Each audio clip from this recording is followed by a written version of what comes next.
Okay, so बच्चों in today's part 2 lecture of life process in living organism part 1 we will be doing about a topic जो बच्चों को बहुत difficult लगता है electron transfer chain reaction, Krebs cycle, glycolysis and usually बच्चे इसको छोड़ देते हैं लेकिन इस साल के लिए this is very important बच्चों. Okay, so before we start with anything, one of my very favorite quotes: be happy about what you have and excited about what you want. जो भी अपने पास है उससे खुश रहना है और क्यूरियस रहना है, एक्साइटेड रहना है जो चीज आपको नहीं आती. जैसे फॉर एग्जांपल टॉपिक आपको नहीं आता तो बी एक्साइटेड कि कुछ नया सीखने मिलेगा, इसको मैं लर्न करूंगी, रिवाइज करूंगी, तो ये चीज आपके दिमाग में चलनी चाहिए बेटा. Without wasting any further time बच्चों, let us see this life process part 1 का. आज का टॉपिक हम देखने वाले हैं glycolysis, Krebs cycle, electron transfer chain reaction. तो बच्चों लास्ट लेक्चर में अपने देखा था जो पार्ट 1 था कि कार्बोहाइड्रेट ब्रेक होता है इनटू ग्लूकोज, प्रोटीन्स ब्रेक होता है इनटू अमीनो एसिड्स और फैट्स ब्रेक होता है into fatty acids and alcohol. That we are sure about, that we are aware about till now. Now in this particular, so these were all the nutrients that we had, macronutrients, micronutrients. Part 1 में अपन ने पूरा पढ़ा था और हमने ये भी पढ़ा था बच्चों अकेला खाना अपने को एनर्जी नहीं देगा, खाने के साथ अगर ऑक्सीजन होगा बच्चों, oxygen will help in breakdown and this breakdown will be very helpful to break the food substances, digest the food substances. अब कैसे मैं आपको बताऊंगा बच्चों. So nutrients along with oxygen gives you energy. Okay, so let us try to understand this in a very systematic manner. So we know one thing very clearly, खाना तो हम खा लेते हैं मुंह से, but for us to get oxygen there is something called as breathing. ये सब तुम्हारे बुक में डायग्राम है जो इस साल के लिए ओमिटेड है, नॉट दैट इंपॉर्टेंट. हाँ, आपको ये पता होना चाहिए we take in oxygen, okay, and obviously through nostrils and carbon dioxide is released. Now with that thing in mind let us understand something called as cellular respiration, जो आज का topic है, आज के लेक्चर का टॉपिक है बच्चों. See understand this thing in a very simpler manner. Cellular respiration मतलब क्या? सी रेस्पिरेशन मतलब क्या? A way of getting ATP. बहुत सिंपलिस्टिक डेफिनेशन. एटीपी क्या है? एनर्जी सोर्स है. तो how can we actually get energy? That is through ATP. तो respiration helps in energy, for getting us the energy in a proper manner. And cellular respiration मतलब क्या? With in the cell क्या होता है? तो with in the cell बच्चों oxygen breakdown होता है, ऑक्सीजन का, सॉरी ग्लूकोज का ब्रेकडाउन होता है और उसमें हेल्प करता है ऑक्सीजन बच्चों. तो किस तरह से ग्लूकोज का ब्रेकडाउन होता है? तो पहले तो बच्चों ये चीज तुमको क्लियर पता होनी चाहिए. कार्बोहाइड्रेट हमने खाया, कार्बोहाइड्रेट का सबसे सिंपलेस्ट फॉर्म है ग्लूकोज, तो उसका ब्रेकडाउन होना बहुत जरूरी है बच्चों. कार्बोहाइड्रेट्स का ब्रेकडाउन होगा इनटू ग्लूकोज, फिर ग्लूकोज का भी ऑक्सीडेशन होगा एंड ग्लूकोज भी कन्वर्ट होगा डिफरेंट डिफरेंट फॉर्म में और फाइनली अपने को मिलेगा बच्चों एटीपी. बट ये सब सिंगल स्टेप में नहीं होता. क्वेश्चन तुमको आ रहा होगा, सर एक ही स्टेप में हो जाता है? हमने खाना खा लिया, ऑक्सीजन ले लिया, एनर्जी मिल गया सर? नहीं, ऐसा नहीं होता. और छोटा भी होता है ना, लड्डू खाते हैं एनर्जी मिल जाता है, वैसा नहीं होता इधर. तुमने खाना खा लिया, ऑक्सीजन ब्रीथ इन कर लिया, तुमको एनर्जी मिल गया, ऐसा नहीं होता. ये वन स्टेप में नहीं होता बच्चों. It takes place in 3 steps और हर एक स्टेप में 10 स्टेप होते हैं, 15 स्टेप होते हैं, बहुत सारे एंजाइम्स होते हैं, केमिकल रिएक्शंस होते हैं जो बॉडी में कंटिन्यूसली चलते रहता है. बट डरो मत, टेंशन मत लो, तुम्हारे सिलेबस में तो डिटेल में नहीं है. But if you go to higher standard and take science, these things are in much detail and very interesting, not at all difficult. So there are 3 steps of energy production: glycolysis, Krebs cycle and electron transfer chain reaction.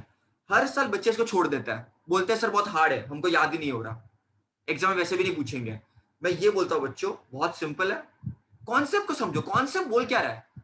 आखिर आपको मिलेगा ATP. तो ATP पाने के लिए ये 3 step आपको करने पड़ेंगे: glycolysis, Krebs cycle, electron transfer chain reaction. बच्चों अब जो एनर्जी बेटा प्रोड्यूस होती है वो 2 टाइप की एनर्जी होती है. इसको समझने के लिए बहुत कॉन्सेप्चुअल बच्चों समझने की ट्राई करना. एक तो डायरेक्ट एनर्जी और एक तो इनडायरेक्ट एनर्जी. अब डायरेक्ट एनर्जी है बच्चों तुम्हारा एटीपी, सबको पता है बचपन से ही, एटीपी से डायरेक्ट एनर्जी, अपने बॉडी में एनर्जी जो रहता है that is in the form of ATP. जो इनडायरेक्ट एनर्जी होता है बच्चों, दैट इज नाड़ दो फाड़ दो, NADH2, nicotinamide adenine dinucleotide. Sir नाम से डर गए हम लोग, डरो मत, सुनो खाली। एंड फाड़ दो, फ्लेविन एडिनाइन डाइन्यूक्लियोटाइड, नाड़ दो फाड़ दो। अभी इनडायरेक्ट एनर्जी क्या होती है बच्चों? ये इनडायरेक्ट एनर्जी क्या होता है? ये भी एनर्जी होती है, लेकिन इनको अपने आप को कन्वर्ट कराना पड़ेगा। याद रखना, एक नाड़ दो विल गिव यू 3 ATP जब वो कन्वर्ट होगी। और कन्वर्ट हमेशा होती है क्या? नहीं, जब कभी बॉडी में रिक्वायर्ड होती है, जब कभी बॉडी की जरूरत होती है। मुझे तेरी जरूरत है, मुझे तेरी जरूरत है, बॉडी ऐसा बोलेगी, तब एक नाड़ दो 3 ATP में कन्वर्ट होगा, एक फाड़ दो कन्वर्ट होगा 2 ATP में, जब कभी जरूरत होगी। ओके बच्चों, सो अब इसको समझने का कैसे? एक सिंपल तरीका है। समझो मैंने तुमसे मंगाया एक कुरकुरे का पैकेट, मैं तुमको क्या बोलूंगा? ये कैश ले, कुरकुरे लेकर आ मेरे लिए, सिंपल कैश में बात हो गई। लेकिन अगर मैं तुमको चेक देता हूं, वो चेक भी तो एनर्जी है, वो चेक भी तो पैसे ही है ना, लेकिन तुमको बैंक में जाना पड़ेगा, निकलवाना पड़ेगा, टाइम लगेगा, तो वो इनडायरेक्ट हो गया। तो कैश क्या हो गया? डायरेक्ट हो गया। और चेक क्या हो गया? इनडायरेक्ट हो गया। इवन नाड़ दो फाड़ दो एनर्जी है, नाड़ दो एंड फाड़ दो एनर्जी है, लेकिन इसको कन्वर्ट होना पड़ेगा। और ऑब्जेक्टिव के लिए वेरी इंपॉर्टेंट, एक नाड़ दो 3 ATP, एक फाड़ दो 2 ATP, एक नाड़ दो 3 ATP, एक फाड़ दो 2 ATP। वेरी वेरी इंपॉर्टेंट बच्चों, एक नाड़ दो इज 3 ATP एंड एक फाड़ दो इज 2 ATP। आखिर सब ATP है, आखिर सबको ATP में कन्वर्ट होना पड़ेगा।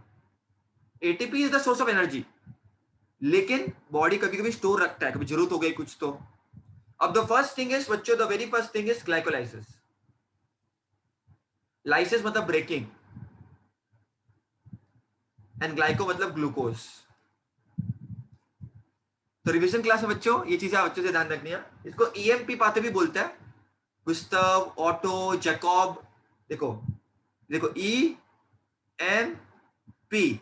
जो साइंटिस्ट थे जिन्होंने डिस्कवर किया, उनका इनिशियल्स लेकर के बच्चों हमने इसको EMP पाते भी बताया। अब EMP पाते होता किधर बच्चों? This EMP pathway takes place in, guess करो, तुम्हारे सेल के अंदर ही होगा। सेल में भी किधर होता है? सो सेल में बच्चों ये होता है साइटोप्लाज्म में। होता क्या है? ग्लूकोज होता है, ये ग्लूकोज का ब्रेकडाउन होता है, और ये ग्लूकोज कन्वर्ट होता है बच्चों इनटू पायरुविक एसिड। अब ग्लूकोज क्या है? 6 कार्बन का कंपाउंड है, लेकिन पायरुविक एसिड 3 कार्बन है। तो एक मॉलिक्यूल ऑफ ग्लूकोज कन्वर्ट होता है 2 मॉलिक्यूल ऑफ पायरुविक एसिड में। तो सबसे पहली चीज क्या होती है बच्चों? यहां पर सबसे पहली चीज ग्लाइकोलाइसिस साइटोप्लाज्म में होता है। और यहां पर होता क्या है? वेरी सिंपली, ग्लूकोज का ब्रेकडाउन होता है बिना ऑक्सीजन के।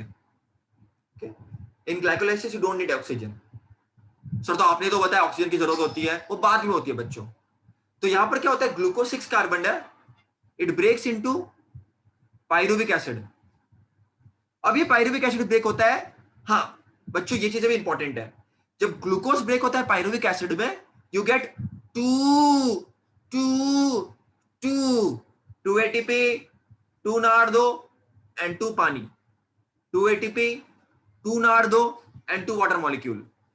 So when glucose breaks into pyruvic acid, we get 2 ATP, 2 नाड़ दो, 2 water molecule. Obviously भैया ATP डायरेक्ट एनर्जी है, ये नाड़ दो कभी तो कन्वर्ट होगा ATP में और आपको एनर्जी देगा, और पानी भी निकलता है, हमको क्या पानी निकालना है।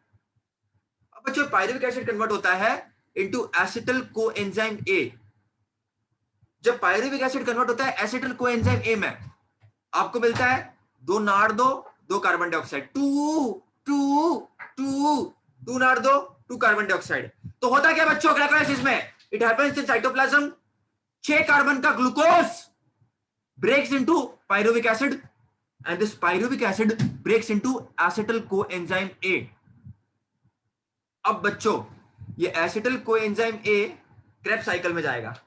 क्रेब और ये साइकिल, नहीं नहीं ये वाली नहीं क्रैब साइकिल नहीं, ये वाली क्रैब साइकिल नहीं, ये तो कलाकारी है that is not the Krebs cycle. The Krebs cycle is very interesting, discovered by scientist Sir Hans Krebs. But this person was very intelligent person. He told us कि acetyl coenzyme ए तुम्हारा cytoplasm बना, वहां से वो निकल करके बच्चों, तो यहां पर देखो, from cytoplasm it goes to mitochondria. This acetyl coenzyme A will come to mitochondria and it will convert into citric acid. तो पहला स्टेबल प्रोडक्ट बनता है बच्चों, दैट इज सिट्रिक एसिड. और बच्चों एक और चीज इंटरेस्टिंग है, इस सिट्रिक एसिड में 3 कार्बोक्सिलिक एसिड ग्रुप होता है, इसीलिए इसको हम ट्राई कार्बोक्सिलिक एसिड साइकिल भी बोलते हैं. मैंने क्या बोला, तुम्हारे साइटोप्लाज्म में बच्चों ग्लूकोज ब्रेकडाउन होता है पायरुविक एसिड में. ये पायरुविक एसिड ब्रेक होता है एसिटिल कोएंजाइम ए में, glucose into pyruvic acid into acetyl coenzyme ए. ये हो रहा है हमारे साइटोप्लाज्म में. लेकिन अब हमको जुदा होना पड़ेगा. जुदा हम हो गए मानो, मगर ले जान लो जाना, अगर तुम साइटोप्लाज्म में हो तो माइटोकॉन्ड्रिया में चले आना. तो माइटोकॉन्ड्रिया में चले आना बच्चों, ये एसिटिल कोएंजाइम में चला गया माइटोकॉन्ड्रिया में, और ये माइटोकॉन्ड्रिया में it will break into citric acid. और ये सिट्रिक एसिड बच्चों हो गया होता है, it has 3 carboxylic acid group, इसीलिए इसको हम ट्राई कार्बोक्सिलिक एसिड साइकिल भी बोलते हैं. गिव रीजन टेक्स्ट बुक के पीछे का. तो पहला स्टेबल प्रोडक्ट बनता है सिट्रिक एसिड, और उसके पास 3 कार्बोक्सिलिक एसिड ग्रुप होता है. कार्बन कंपाउंड चैप्टर किसने पढ़ा होगा, तो कार्बोक्सिलिक एसिड ग्रुप ऐसा दिखता है कुछ, कोएच. तो इनके पास 3 होता है, इसके लिए इसको हम ट्राई कार्बोक्सिलिक एसिड साइकिल भी बोलते हैं बच्चों. Okay, therefore it is called try carboxylic acid cycle. अब यहाँ पर अपने को बहुत सारी चीजें मिलती है. चाचा जी जब आते हैं तो बहुत सारा सामग्री लेके आते हैं, जब घर पे मेहमान आते हैं तो बहुत सारी चीजें देके जाते हैं. तो ये जब क्रेब्स साइकिल होता है बच्चों, तो बहुत सारी चीजें आपको मिलती है. आपको एटीपी मिलता है, आपको नार्डो मिलता है, फार्डो मिलता है, पानी मिलता है, CO2 मिलता है. अगर याद नहीं आ रहा है सब लिख दो एग्जाम में. उसके बाद बच्चों इलेक्ट्रॉन ट्रांसफर चेन रिएक्शन होगा. इलेक्ट्रॉन ट्रांसफर चेन रिएक्शन का मकसद क्या है बच्चों, ये भी माइटोकॉन्ड्रिया में होता है. इसका मकसद क्या है, जो भी इनडायरेक्ट एनर्जी है इन सभी को डायरेक्ट एनर्जी में कन्वर्ट कराना. जितने भी इनडायरेक्ट एनर्जी है इन सबको डायरेक्ट एनर्जी में कन्वर्ट कराना बच्चों. तो ये मकसद है इनका जीवन में. ओके, सो बच्चों ये नार्डो फार्डो कन्वर्ट हो जाएंगे ऑब्वियसली. एक नार्डो देंगे 3 ATP, एक फार्डो देंगे 2 ATP. So all the indirect energy is converted into direct energy from sprint हो गया, एंड आपको पानी मिलता है यहाँ पर. तो इवेंचुअली बच्चों अगर आप देखोगे लास्ट में हमारे पास 38 ATP होता है. ये सब इंपॉर्टेंट नहीं आप लोगों के लिए जानना, बट यस लास्ट में 38 ATP आपको मिलता है. ऑब्वियसली ऑक्सीजन की जरूरत थी, यहाँ पर ऑक्सीजन ने ऑक्सीडेशन में हेल्प की, ब्रेकडाउन हुआ और आपको लास्ट में 38 ATP मिल गया. सो ये इंटरेस्टिंग था बच्चों. ये छोटा सा एक पार्ट है, ये बहुत इंपॉर्टेंट पार्ट है, लेकिन अच्छी तरह से आपको पता होना चाहिए बच्चों. इस सेल के अंदर हो रहा है ग्लूकोज का ऑक्सीडेशन. यहाँ पर 3 स्टेप हो रहे हैं, glycolysis, Krebs cycle, electron transfer chain reaction. तो ग्लूकोज ब्रेकडाउन हो रहा है बच्चों into pyruvic acid. Pyruvic acid का ब्रेकडाउन इनटू एसिटिल कोएंजाइम में. ये एसिटिल कोएंजाइम में एंटर कर रहा है क्रेब्स साइकिल में, और लास्ट में आपको बहुत सारी चीजें दे रहा है, एटीपी, नार्डो, फार्डो, पानी, CO2. और इलेक्ट्रॉन ट्रांसफर रिएक्शन में क्या हो रहा है, जितने भी इनडायरेक्ट फॉर्म ऑफ एनर्जी है ये सब के सब डायरेक्ट एनर्जी में कन्वर्ट हो रहा है. जैसे एक नार्डो आपको 3 ATP दे रहा है और एक फार्डो आपको 2 ATP दे रहा है. इसको अच्छी तरह से बेटा, और उस फाइनली आपको 38 ATP मिलता है. तो ये 2 पार्ट है बच्चों, मैंने आपको जो बताया, आपको अच्छी तरह से इसको रिवाइज करना है. टेक्स्ट बुक में पेज नंबर 2-3 में ये दिया है, मतलब जो चैप्टर का 2nd और 3rd पेज है, ये चैप्टर का 2nd चैप्टर का, वहां पर आपको ये सब चीजें देके रखिए. इस वीडियो के साथ आपका 2 हाफ चैप्टर का रिवीजन हो चुका है, हाफ ही चैप्टर बाकी है. लुक प्रॉपरली अगेन बच्चों, आपको सिंपली याद रखना है, even though this is a revision class, मेरे साथ भी देख करके आप सीखो चीजों को अगर नहीं आ रही है. तो ग्लाइकोलाइसिस में क्या होता है, सिंपली ग्लूकोज का ब्रेकडाउन होगा. तो सबसे पहले तो ये हो रहा है तुम्हारे साइटोप्लाज्म में.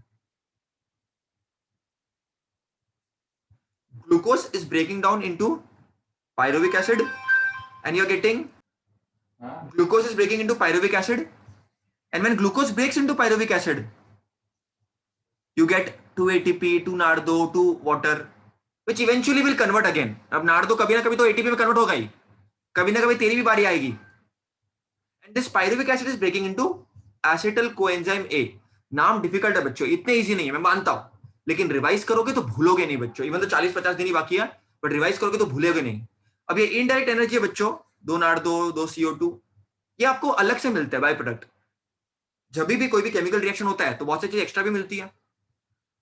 तो बस यही है, ग्लूकोज ब्रेकडाउन हो रहा है into pyruvic acid, and pyruvic acid break हो रहा है एसिटल कोएंजाइम में. फिर ये एसिटल कोएंजाइम में बच्चों साइकिल में it is going into the Krebs cycle, and when it is going to Krebs cycle you are getting ATP, nardo, fardo, waters, carbon dioxide, all these things you are getting extra. And once you enter into electron transfer chain reaction, whatever indirect energy you add, तो एक Nardo break हुआ 3 ATP में, एक फार्डो break हुआ 2 ATP में, और finally मिला क्या? ATP, energy. वही तो चाहिए अपने को. खाना क्यों कहता है? एनर्जी चाहिए अपने को. और ऑक्सीजन ने इसमें बहुत हेल्प की बेटा, ऑक्सीजन के बिना ही काम नहीं हो सकता.